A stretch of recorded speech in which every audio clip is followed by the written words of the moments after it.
Have you ever felt bad after hanging out with someone? I sure have. Maybe on the surface it was fun and nice, but afterwards I felt really drained. My self-confidence suffered after being with them. My mood dropped. I just felt kind of icky and gray. But it's confusing for me because I like them. Maybe I even love this person. And when I replay the social encounter in my mind later, I can't recall anything that actually sounded like an insult or a threat. In fact, their facial expressions or words seemed quite nice. And maybe they even complimented me or showed interest in something I'm into. But still, something isn't quite right. Like somehow I gave away a lot more of myself in that conversation than I meant to. I always seem to get dysregulated around particular people. I find myself masking by the end of the hangout, and I often need a day off from people afterwards. Why do certain people drain my batteries so much? These feelings are signs of manipulation, a toxic form of communication where the person isn't directly saying to me what they want or need from me, but they're indirectly exerting control over me. They're guiding our behavior and emotions with their energy, using subtle punishments and rewards, disapproval or approval. It can be very hard to recognize this form of social abuse is happening because it can be extremely subtle. It can be done with a smile on their face. They can create cognitive dissonance in their victims by intermixing the negative manipulation with positive reinforcement that might feel to us like love and support, but it isn't. It's breadcrumbing a little bit of positivity into our relationship so that they can keep feeding off of us. Anyone with a nervous system can have a threat response to manipulation. So the toxic social behaviors that I'm going to talk about could trigger any neurotype, neurodivergent or neurotypical, but these control tactics are especially corrosive and controlling to me as a multi-neurodivergent adult because they deliberately attack my nervous system regulation, a very vulnerable aspect of my body-mind. If you're new to my page, I'm Catherine. I'm PDA autistic with ADHD, dyscalculia, dyspraxia, and CPTSD. I primarily talk about PDA because persistent drive for autonomy is my prime operating drive. I am not here to speak for everyone like me. Just sharing my own lived experience. I am a lay researcher and not a trained mental health professional. So take from it what you will. As I understand it, neurodivergent people have a delicate nervous system, our brain, spine, nerves, and sense organs, which either under or over respond to sensory input or physical and emotional needs and our sense of safety. Neurodivergent nervous systems differ from the typical population known as neurotypical or neuroprivileged people. I was born neurodivergent, inheriting my neurotypes PDA, autism, ADHD, and learning disabilities from my neurodivergent ancestors. We can also acquire nervous system differences such as my CPTSD through trauma, psychedelic drug use, head or spine injury, or meditation. All nervous systems are designed with a life-saving threat response. The fight, flight, freeze, or fawn response, which helps us respond to danger. It's called dysregulation when this nervous system threat response gets activated. Some abusers and manipulators will specifically target neurodivergent people to get us dysregulated on purpose. I just realized that my abusers knew I was PDA before I did. They might not have known it was called PDA, but that's why they targeted me. I've come to understand that certain people actually want to dysregulate us because it will shut down our judgment and prevent clear thinking. It hijacks our amygdala in our brain and shuts down the logic and reasoning centers. They are actually threatened by us, scared of both our vulnerability and our strength. So they subtly target our nervous system regulation. It makes us controllable. It makes us mask. It also makes us reactive. And if they can't control us, they will control the community narrative about us by provoking us into reactivity in front of other people. How do they do it? They watch our faces, words, body language, and energy levels. They learn what gets the response they want. And I will get into some examples from my own life in just a minute. Once I was recognized multi-neurodivergent at 42, all my memories had to be reviewed anew through my PDA lens, looking at everything from my past over again. And of course, I began to notice some patterns. Over and over, I have been targeted for abuse because of my neurodivergent traits. Today, I'm not talking about the overt abuse like open bullying, name calling, sexual harassment, threats, or violence that many of my neurokin know about too. I'm talking about the hidden, covert abuse that can only happen with a community or family member. Abuse that has to remain deniable, so they can't be called out directly. Subtle stings interspersed with love bombing to soothe and confuse our nervous systems. So subtle, so confusing, I didn't always know that I was being codependently controlled. Some of it went on for years, and toxic people are really, really good at what they do by the time they're my age or older. The things that I've been realizing with this make me want to talk to you guys about it. Manipulative people will subtly but deliberately use my neurodivergent traits against me, in their favor. My sensory aversions, social needs, communication issues, demand avoidance, hyperempathy, and my need for autonomy, they will tap into my values and my trauma history to affect my emotional regulation and influence my behaviors. They will make things that are already hard for me, like executive function tasks or transitions, even harder by adding steps, confusion, or misinformation. And they turn my nervous system strengths, like my sensitivity, desire to please, memory, pattern recognition, enthusiasm, and creativity, into weaknesses, into cracks where they can dig a metaphorical thumb into my tenderness.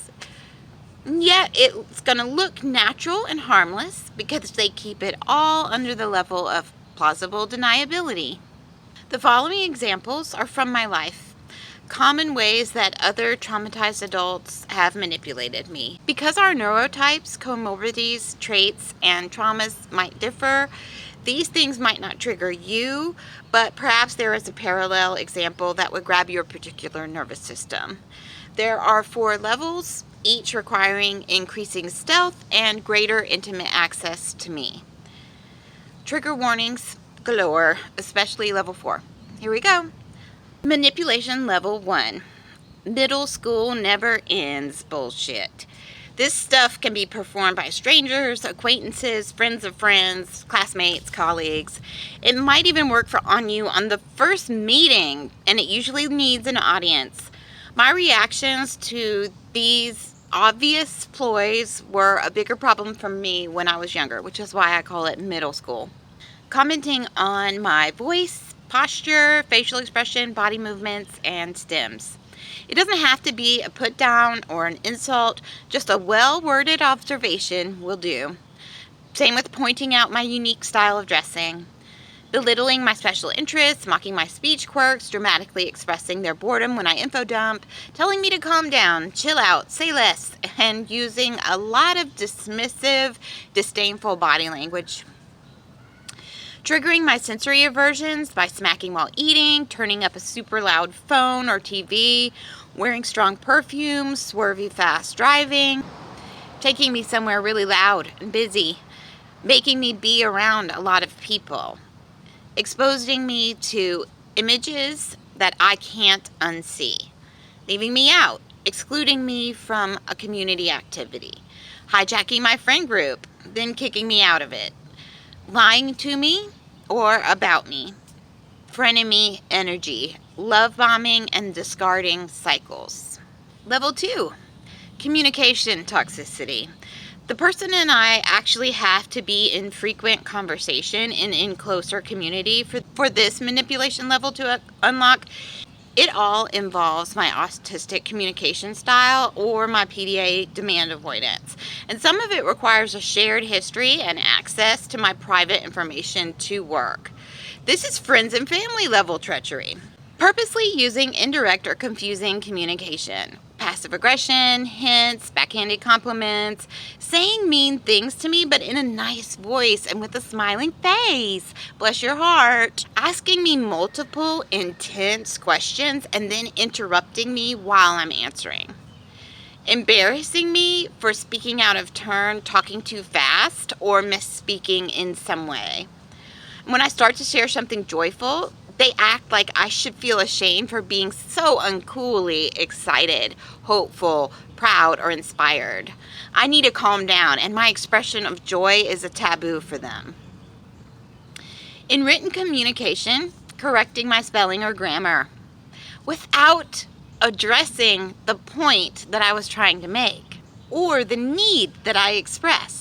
Asking me for something that I wouldn't normally agree to while I am in a transition, or just after I've had to say no to something else, or just after I have had a meltdown and am currently feeling very vulnerable.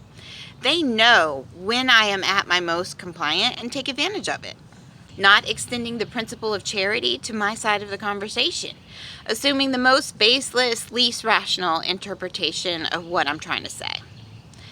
Pretending to forget something, a past conversation we had, a shared experience, a past event. They do remember it because it was important and intense for us, especially at the time, but now they pretend that they don't, because that keeps the narrative more in line with their group identity. Not taking no for an answer without pushback and punishment, exhausting me further by requiring explanation and arguing against each reason I have for saying no. Questioning my memory of something, planting seeds of doubt, sprinkling a little cognitive dissonance in order to confuse me, treating me like an unreliable narrator to my own life. Telling a twisted version of a story from our shared past in front of me to someone new. Somebody that I want to like and respect me. Embarrassing or devaluing me in some way in the telling and establishing their narrative of me, inserting it into my potential new relationship. Getting me flustered in any way in front of third parties, using dog whistles in their conversation. That's words or tones of voice chosen to sound harmless to the new person, but I know hearing them that they're supposed to upset me. Interrupting me to correct me on a minor detail that doesn't exactly affect the point of what I'm saying, just to throw everything else that I'm saying into suspicion, to hijack the flow of the story I'm telling, or to get to the whole conversation into territory that they know they can win. Bonus points if it makes me look crazy in front of a third party. Not letting me finish my thought or task so that I'm forced to move on without completion, and I don't get the brain juices of flow or the hit of a point well made, a conversation well crafted and connected. Being cruel to me about the way I expressed my happiness, excitement, or interest, the silly sound or the flappy dance that I did, it immediately shuts down my joy and zaps my energy. Mentioning the way that I talk instead of responding to what I said. I know I have speech impediments, but they heard my point, right? Being passive-aggressive and refusing to communicate directly, wanting me to follow hints and shapeshift for their comfort without owning that that is what they expect me to do. In group conversation, I actually quite like debate or contradictory new information, but silencing me, interrupting me, no thank you. turning or walking away while I am talking, starting a side conversation while I'm still talking, talking over me, making faces at others while I'm talking. Rude. Level 3. Social hierarchy bullcrap and behaviorist nonsense. This manipulation is the kind of energy exchange that reinforces ableist social norms. It involves punishing certain behaviors of mine and rewarding my fawn response, used a lot by people who want to place themselves above me in a hierarchy or take control of a community that we are in, be it a family, a friend circle, homeschool group, or a collaboration of colleagues. They must be quite close to me for some of this to work. Giving me unsolicited advice or instruction, insisting on my eye contact and stillness to signal that I am paying attention to them. Showing up at my house any time other than when we agreed upon, especially more than 15 minutes early. Deliberately catching me transitioning from private to public mode and invading that process to take over my day. Not letting me finish getting myself or the kids ready, making us feel rushed, or arriving much later than promised and making my kids wait.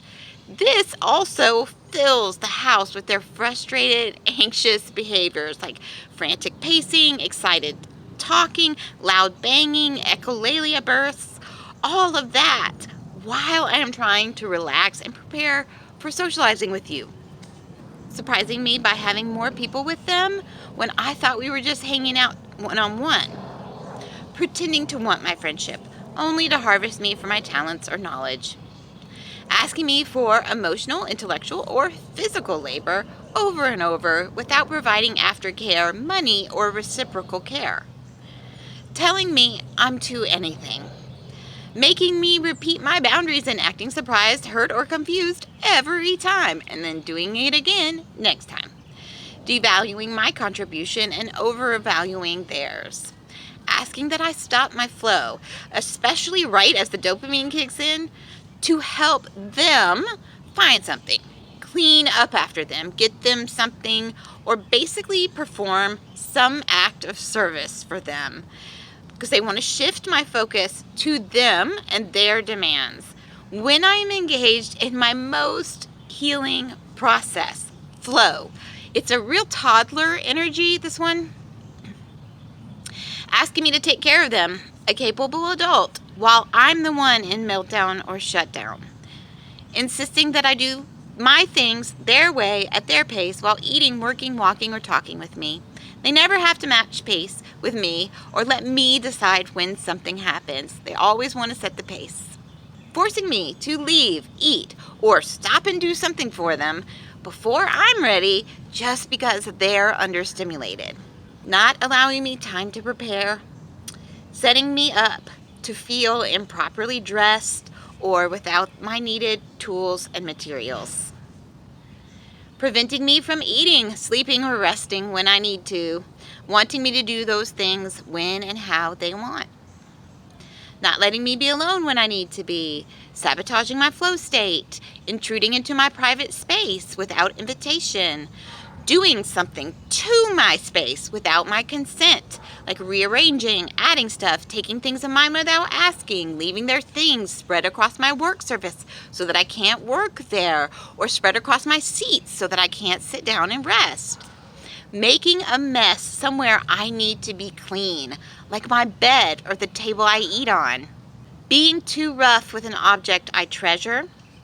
Giving me a gift that is actually a chore to do, something for me to keep alive, or something that I will have to take special care of. It will require executive function, materials, or space that I do not have. Being unwilling to make plans or agree on a time and place to meet. Wanting me to just remain available open-endedly for them to catch the mood to hang out. This gets me stuck in waiting mode, and it takes away my ability to make other plans or use my free time to find my own flow state. It's pretending to be laid back while actually being very controlling. And it's a way to control not just the time I'm with them, but all my other time too. Level 4, manipulating me as a mom. And you can be another mom in my community for some of these, but for most, you got to be top tier. You got to be my closest family and friends, because those are the people who have access to my children as a tool to use to hijack my nervous system. This is some serious bullshittery. I have zero tolerance for it. And again, trigger warning for neurodivergent parents especially. Here we go. Inviting my kids' friends to hang out with their kid, but not inviting my child, and making sure my kid knows they're getting together without them too. Pressuring me to bend my kids' meal and sleep routines or sensory rules just this once, or just for them, when they won't be there to help me. Not the next day or the day after that, for the next 48 hours of my kids' nervous system fallout. Steamrolling right over my kids' boundary by telling them, toughen up, take a joke, cheer up, chill out, one of those. Pretending they don't understand my kids' communication just because they don't want to meet my son's need. They don't want to directly say no and cause an open conflict, so they just act like they don't understand them. Failing to meet my kids' needs or dismissing their pain, and then acting like the kids' resulting upset came out of nowhere. And because the kids are naughty, fickle, or violent by nature, not humans reasonably frustrated by your gaslighting, nor they blame my parenting. Taking my children somewhere without telling me exactly what they will be doing and exactly when they'll be back. So I just have to hover in a state of readiness, anxious for like 10 minutes or 6 hours. Setting me up to be the bad guy by giving the kids something they know the kids shouldn't have and making me be the one to take it away. Canceling plans last minute, especially if the plans involve my kids, who will have a meltdown about it. I will then have to manage the kids' big disappointment while I myself am dysregulated and have wasted spoons prepping for an outing that never happened. Getting my kids hyped up with a promise and then not following through, especially a birthday or Christmas promise. Special occasions are really, really hard for most PDAers, and a broken promise is a sure way to ruin a special day. Do anything that triggers my kids' sensitive scales of fairness and power balance. Giving one kid a way better gift than the other kid. Taking one kid somewhere special while the other one is left behind. Implying that I am the one treating one of the kids better than the other kid in front of them. Giving my kids foods they are allergic to, toys that are age inappropriate, toys that are frustrating, loud, or break easily, or depriving them of sleep and predictable meal times, and then leaving us alone with the kids and the consequences. The fallout can last days to weeks for me and the babes, and that person won't be there to help. That's my list of neurodivergent nervous system manipulation techniques. And some of you may now be thinking, I'm not sure any of this counts as abuse exactly, Catherine. Maybe that stuff happens by accident when we're socializing. Like, behavior modification is part of being in this society, and sometimes people are just bossy or rude.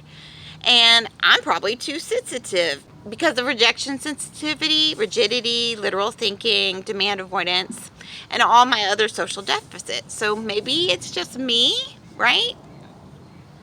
This is why neurodivergent people make good targets. Maybe it is us. Maybe it is me. I've been gaslit before. I already don't trust my own version of events, and I know I overreact. Our abusers are well aware that we can perceive things at a level that the typicals can't. So by keeping their bullshit cloaked in the trappings of typical social norms, they can control us without causing an obvious disturbance in the community, without a visible conflict, without getting called out. It's stealth, precisely because their tools of manipulation are indeed just normal social shit. That's exactly what it is. In my opinion, manipulation is communication. The point is to control my behavior by indirectly communicating how they want me to behave, to make me submit, hush, go away, feel left out, get smaller, give up my power to them, do what they want, let them dominate our community or our family.